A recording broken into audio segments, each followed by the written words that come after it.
I'm Carson, and we are gonna show you around the garden. All of us.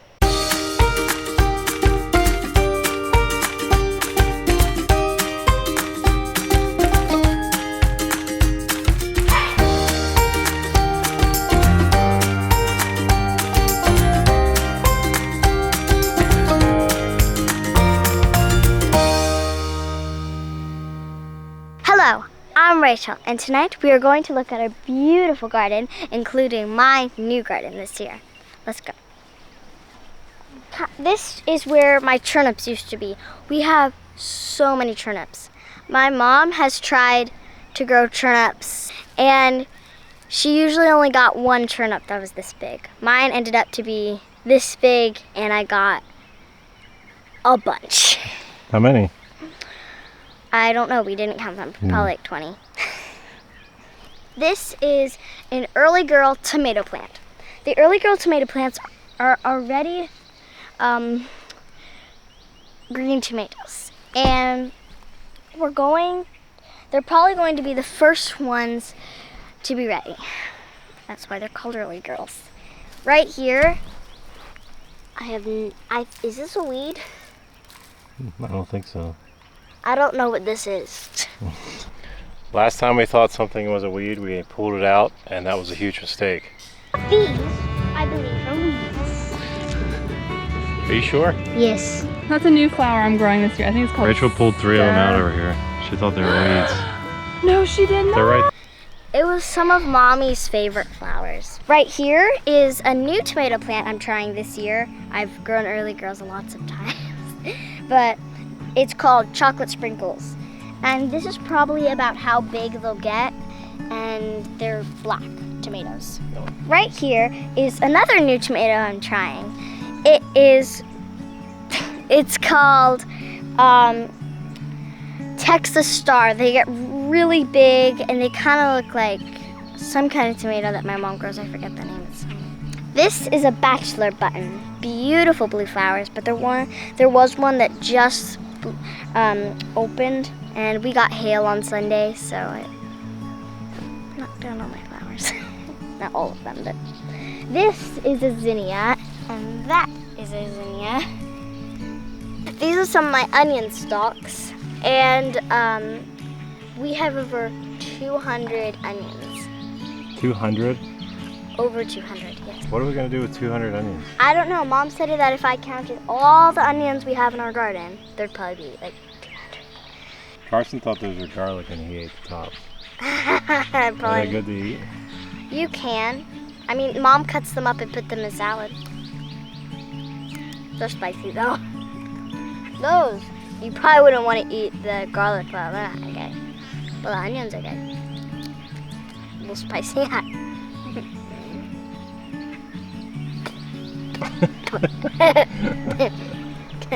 It's fun for a little while. This plant is nasturtiums. Nasturtiums have a spicy kind of flavor. You eat them? Mm-hmm. You can eat them. They're good for salads, and you can eat the flowers too. Are you enjoying that? Not really. Pet. Mom, sometimes they're really pretty flowers, so Mom plants them for their beauty, and sometimes she puts them in salads. And I think Faye likes the smell. Right here is purple basil. My mom grows it a lot. It also, later in the summer, it gets these, it kind of looks like big blueberries, but don't eat them. Yeah, Carson made that mistake one time. Oh, look. There's an earthworm crawling on one of my plants. Right here are my pepper plants. They are lunchbox peppers. They are delicious and they're sweet and they're not spicy. These are bush beans. We have been growing them ever since my mom first started gardening, I think. I think it was one of the first things that she ever grew. They are delicious, and you don't peel them open, but they're like sweet, and they're just What's your favorite way to eat them? I mean, my favorite way to eat them is probably fresh out of the garden. I mean, like, them having been cooked and fried is good too, but I prefer it out of the garden. This is one of my favorite spots in the garden. It's our flower garden for this year. We have these flowers, which I think they're called cosmos. Lucky guess. This is my mom's garden. Then I like how it almost looks like a forest here. It's, well, not a forest, but it's a really, like, it's my favorite spot with the trellis. And then these is humongous. It was like this small, the size of this little herb here. And then it turned into this. What is that? It is oregano. I read the tag. This is an elephant ear, this big thing right here. And the elephant ear gets humongous. It'll almost get as big as like the back of this chair. It's going to get humongous. It's gonna tower over everything and it's gonna be cool. Right over here is the popcorn plant. I know you can't smell it. It smells like buttered popcorn, like exactly like buttered popcorn. And it gets little yellow flowers that look like popcorn. So, That's wild. I know. Dad, rub your hand on one of these leaves like this. Now smell it. It smells like buttered popcorn. That's crazy. Right here is, if you can come down here, is one of my favorites. It looks like it kind of got messed up with the hail and rain we had, but this is my fairy garden. It's in my mom's potatoes. I have little rocks and there's a pond over there. I have collected fairy pieces. There's still some in my room that I could not fit, but usually it's a little bit nicer. It's covered with dirt and stuff because the rain blew it around, and I think that's all we have for you today. Well, I'm Carson. We are gonna show you around. Come on, let's go. Who is that? It's Steve. Steve. Uh-huh. He's our scarecrow who attacked my garden. You see here, there's a little tiny pepper. Little tiny pepper. Uh-oh. Uh-oh. If that happens, it can't grow. So now what? So now you just throw in the woods. And this is squash. No, it doesn't look like squash. These are real tiny, tiny, tiny, tiny, tiny squash. This is tomatoes, I think. But it says ground cherries, but we think, and they're tomatoes. So, let's see if I like it. This is a sunflower. And this is a tomato again. These are garlic. You can pick off it and eat it. Nah. Show me.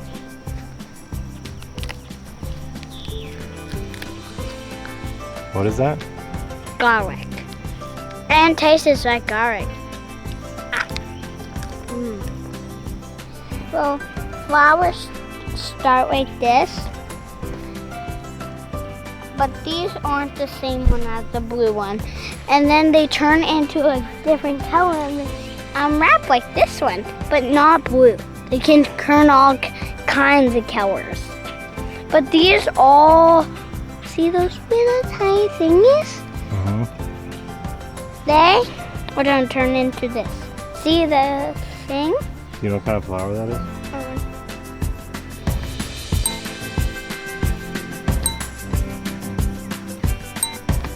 Thanks for sharing your garden.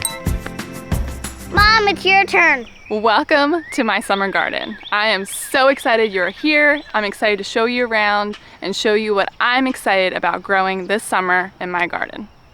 Let's go check it out. So let's start with my tomatoes. Tomatoes are my favorite thing to grow in the garden. We have over 20 tomatoes planted for our family of 4, and that will be plenty for us to fresh eat and preserve my heart out. So on this trellis here, we have all my interdeterminate tomatoes, and they will climb all summer long as I keep them pruned, tied up, and healthy. And then in my cages here are all my determinate tomatoes, and they bush out. As you can see, this one is very bushy, and I do not prune my determinate tomatoes, and they will provide lots and lots of fruit all at once for me to preserve. So excited about all my tomatoes I'm growing. One of my favorite tomatoes to grow is a champagne bubble cherry tomato. I was on the hunt for years for like the perfect cherry tomato that was like a little bit sweet, a little bit acidic, and I have found that in this one, and it is already producing fruit, and we will be eating champagne bubble cherry tomatoes very soon. There's like clusters all the way up this vine, and just watching the process of things grow gets me so excited. One of the things I do to keep my interdeterminate tomatoes happy is I prune off any suckers that show up, and a lot of people wonder what that is, especially if you're new in the gardening world. So I found one here that I want to point out to you. So on my interdeterminate tomatoes, I try to keep one main stalk, and anywhere there is a stem, a sucker, growing out of the armpit of the plant, I would take that off. I don't have a scissors with me tonight, or I would pick it off, but I just clip that off, and the tomato will continue to put energy into this main stalk and any fruits that are forming on this plant. If you look here, this is just a leaf that's growing out. That's growing straight out of this main stem. Basically, a sucker is in the armpit of the plant. It's in the armpit of the branch and the main stem. So you know that this is a sucker. That gives this plant some good airflow and just keeps it really, really healthy. Especially here in Middle Tennessee, we have a lot of humidity and heat. So keeping your tomatoes healthy during all of that will give you a better production. Underneath my tomatoes here, you'll see some stuff growing. I have some lettuce growing here. This is a butter crunch variety, which is a little bit more heat tolerant. So I have them growing underneath my tomatoes, and they should be fine because they'll have some shade. And then I also have basil growing underneath here. Basil and tomatoes are a really good companion plant. I have found personally that having basil underneath my tomato plants actually makes my tomatoes sweeter, okay? So I'm sure there's science behind that. They go good together, so it makes sense. That and marigolds are also a good companion plant. They're gonna create like a living mulch, and they're gonna keep some pests away. Pests will sometimes go to the marigold rather than your tomato plants. So marigolds, lettuce, and basil are great companion plants for tomatoes. So in my backyard garden, I love to kind of like push the limits. I'm not selling any of this. I'm growing it for my own family. We preserve a lot. So I can push the limits. I can try to pack things in and... Is that a helicopter? Police helicopter.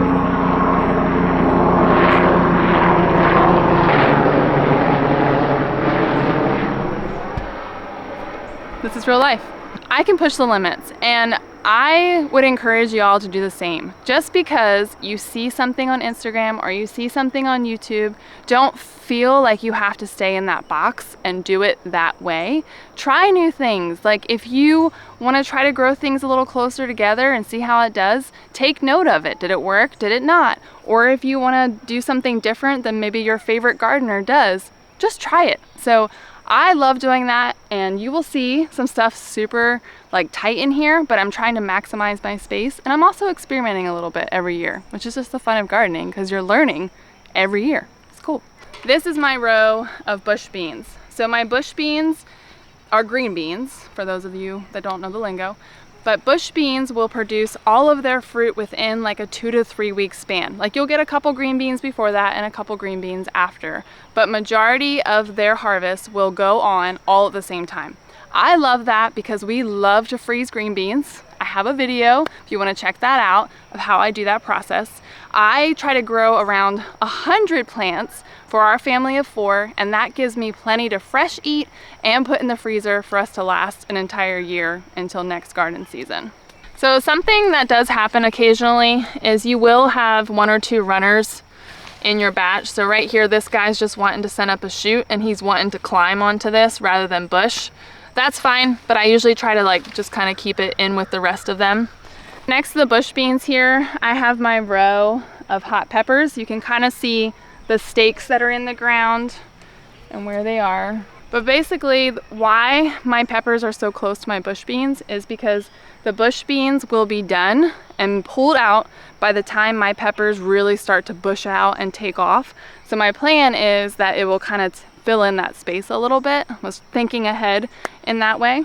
And then along the path here, we have calendula, and I love calendula. Not only for its medicinal purposes, I use it in teas when I give away for Christmas time. I use it in bouquets, but it's also just so pretty, and the pollinators love it. So the bees will come if you have calendula. I wasn't down in the garden for a few days, and the calendula like took off. We were at the Homestead Festival. If you want to see a recap of that video, go check that out. But normally I would harvest a lot of these when they're like halfway open to dry.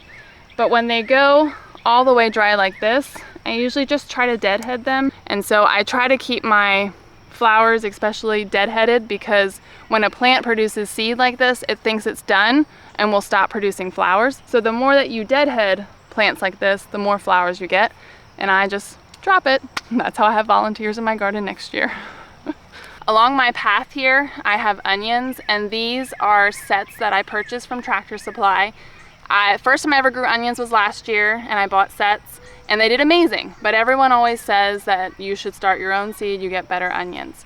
But because I had great success, I went ahead and I did sets again, but I also experimented and started my own onions from seed inside, and we'll show you the difference in that.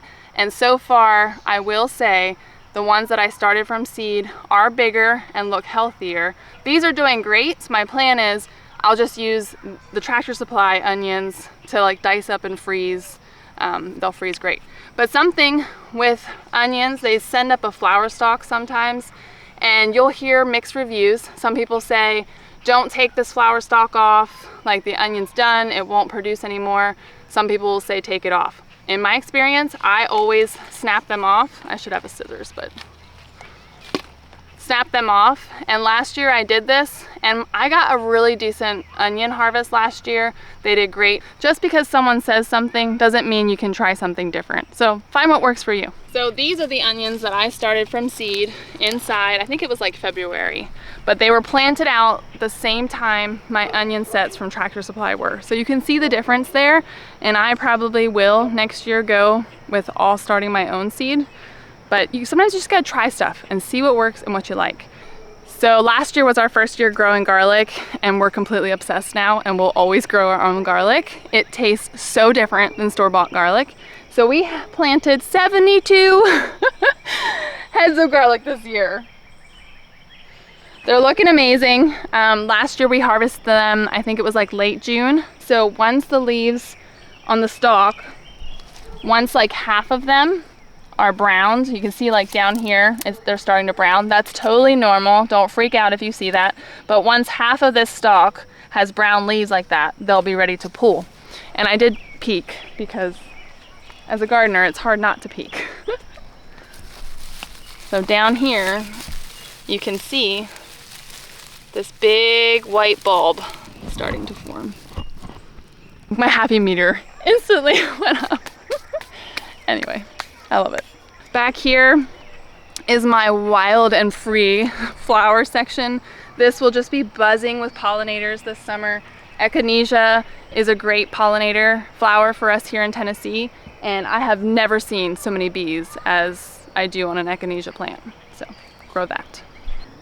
So every gardener will have the thing that leaves them pretty discouraged in the garden, and mine is squash bugs. Here in Middle Tennessee, squash bugs are just awful, and they will take out your squash plants pretty early.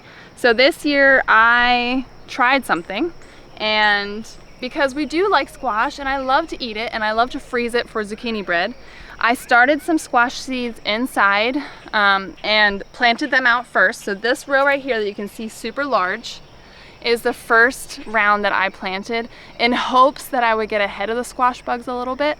And then I succession sowed, meaning after this was planted, a couple weeks later, I planted directly in the ground. So you can see this row is rather small. So my hope is that when the squash bugs take these plants out, those will be growing and I can still get a decent amount of squash, because Some people will grow this amount of squash and they will have squash coming out their ears, but not here in Tennessee, unfortunately. But there is some growing already. So here's something I just noticed. So this guy right here, see how the blossoms kind of dried up? And he's pretty squishy.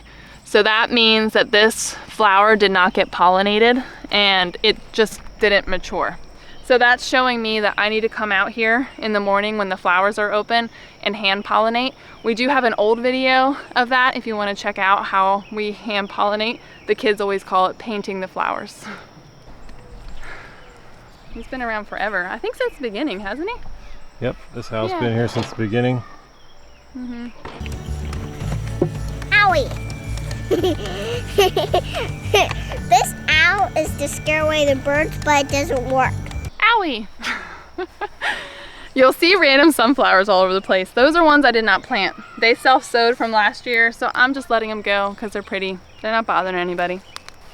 This was kind of a last-minute addition, and I wanted some more room for cucumbers, and I had some T-posts, so I just put them together with some baler twine and planted some cucumbers at the bottom there and put some twine around, and they'll climb up and be happy. And the kids are excited to like go in it, although I don't think they'll have much room to do that. Along the back here is gonna be like my okra hedge. My okra last year I think was like 8 feet tall. It was massive and beautiful. Taller? You think it was taller? Okay, it was huge. It was like a tree. So this year I put it on the very back of our garden here, and it's gonna be huge and provide lots of okras. I've had some issues with bunnies this year, so I did sprinkle like some hair from my hairbrush along the perimeter, and it did seem to stop the bunnies from chewing them off. So thanks for hanging out with us tonight. If you wanna see any of our past garden tours, you can click right here. We do things differently every year. My garden somehow gets bigger every year, so every garden is different, and there's lots to learn throughout every season. Yes, no? What? Oh, you want me to leave?